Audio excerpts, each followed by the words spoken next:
আসসালামু আলাইকুম প্রিয় কলিজা ভাইয়েরা, যে যেখান থেকে আমার এই ভিডিওটা দেখতেছে, আজকের ভিডিওটা অনেক গুরুত্বপূর্ণ। অবশ্যই শেষ পর্যন্ত দেখবেন, দেখলে অবশ্যই একটা ভালো কিছু নিতে পারবেন এই ভিডিওর মাধ্যমে। আপনারা যারা বিল্ডিং করবেন বা বিল্ডিং করাইতে চান, তাহলে আপনার জন্য এই ভিডিওটা খুবই গুরুত্বপূর্ণ হতে যাইতেছে। যারা প্রবাস থেকে দেখতেছেন, অবশ্যই আজকের ভিডিওটা অনেক গুরুত্বপূর্ণ, ভিডিওটা দেখবেন। ফুল ভিডিওটা দেখলে পরে বুঝতে পারবেন। এখানে যে আমরা আজকে যে কাজটা শুরু করছি, ডালার কাজটা, এই যে দেখেন আমি আপনাদের দেখাই, এটি কিন্তু একটা সিফটি ট্যাঙ্কি। কিন্তু এখানে সিপি ট্যাঙ্কি করতে গিয়ে কিন্তু এখানে একটা জিনিস আপনাদেরকে বুঝাই দেই। সিপি ট্যাঙ্কি করতে গিয়ে কিন্তু এখানে একটা জিনিস আপনাদেরকে বুঝাই দেই। এই যে দেখেন, এখানে বেজ বাও করা হয়েছে। এখানে 4টে বেজ বাও করা হয়েছে। আর এই বেজটা কেন বাও করা হয়েছে এইটি নিয়ে আজকে আলোচনা করবো।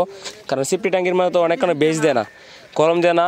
এখানে সিপি ট্যাঙ্কির মধ্যে কেন বেজ দেওয়া হলো এটি নিয়ে আজকে আলোচনা করবো। আপনারা অবশ্যই ধৈর্য সহকারে ভিডিওটা দেখেন।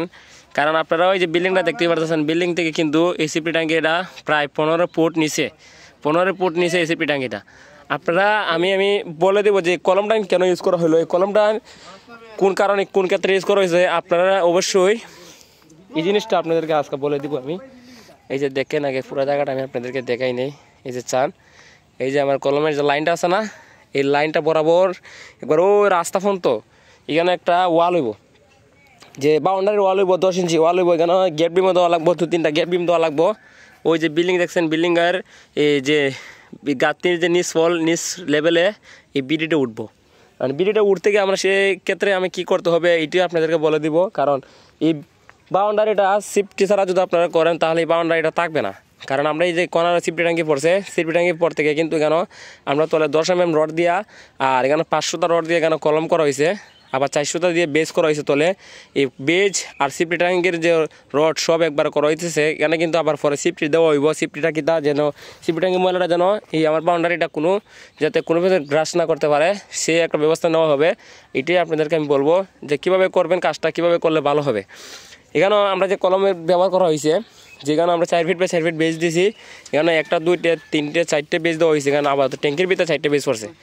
এই ট্যাঙ্কির ভিতরে যে 4টা বেজ পড়ছে, এই ট্যাঙ্কির ভিতরে 4টে বেজটা পড়ছে। এই বেজটা কেন দেওয়া হয়েছে, এই ট্যাঙ্কির ভিতরে কেন 4টে বেজ দেওয়া হয়েছে, এটি আজকে বলবো আপনাদেরকে। যে আমার এখান থেকে কিন্তু ওয়াল আছে, এই যে বরাবর আছে না, এখান থেকে কিন্তু আমার বাউন্ডারির ওয়াল আছে। যখন আমি বিটা তুলে দেবো, তখন 5 ইঞ্চি কাটিয়ে কিন্তু আমার বাউন্ডারি করতে হবে। সেক্ষেত্রে এদিকেও করতে হবে, এদিকেও আপনি করতে হবে, এদিকেও করতে হবে। যার কারণে আপনি এই কলমটা দেওয়া হয়েছে। এই আপনারা এখানে যে কলম দিয়েছে 500টা রড দিয়ে কলম দিয়েছে, 8 মিলি রিং দেওয়া হয়েছে।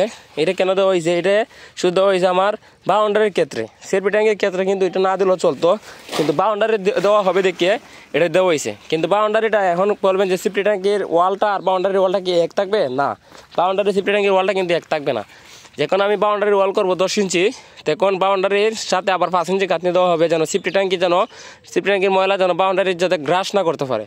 আবার যে কলমটা আছে, কলমটার পুরোটা কলমে কিন্তু সিপি ট্যাঙ্কের আউটে থাকবে। এটাই হলো আমার বাউন্ডারির হিসাব। আর এখান থেকে যে হিসাবটা হলো আপনার এই সেম, কিন্তু এইদিকেও হিসাব। এখানে গাঁথনি কিন্তু 10 ইঞ্চি হবে বাউন্ডারির জন্য, আর 5 ইঞ্চি গাঁথনি আমরা এই 10 ইঞ্চির সাথে গসাইয়ে তোলা হবে, যাতে ময়লা যেন গ্রাস না করতে পারে আমার এই সিপি ট্যাঙ্কির যেন গ্রাস না করতে পারে, সিপি ট্যাঙ্কির ময়লা যেন গ্রাস না করতে পারে আমার বাউন্ডারিরে। সেক্ষেত্রে কিন্তু এটা ইউজ করা হইব এই কলমটা। এখানে কিন্তু পুরোটা কলমে কিন্তু ওই মাথা ফোনতে যাইব। আপনারা যারা এইভাবে করবেন, কাজটা আগে বুঝে শুনে করার চেষ্টা করবেন।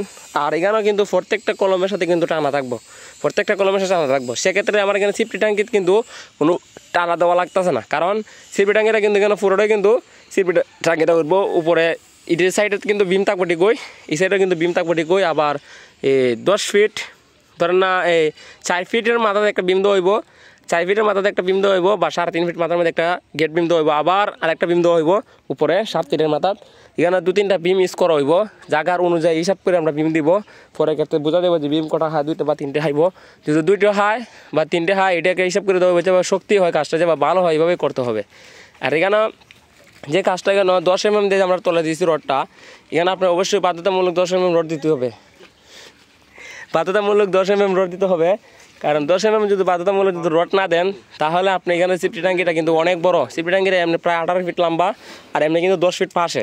আর দ্বিতীয় কথা হইলো এখানে রড দেওয়ার কারণটা কি, এখানে কিন্তু মাটিটা কিছু কাদা মাটি আছে, কারণ সেক্ষেত্রে কিন্তু আমার রডটা বাধ্যতামূলক ইউজ করতেছে। আর এখানে বেজের ক্ষেত্রে কিন্তু আমরা এখানে কিন্তু বেজের ক্ষেত্রে সিলিং, তারপরে সোলিং দেওয়া হয়েছে, তারপরে এটা ব্লক দেওয়া হয়েছে।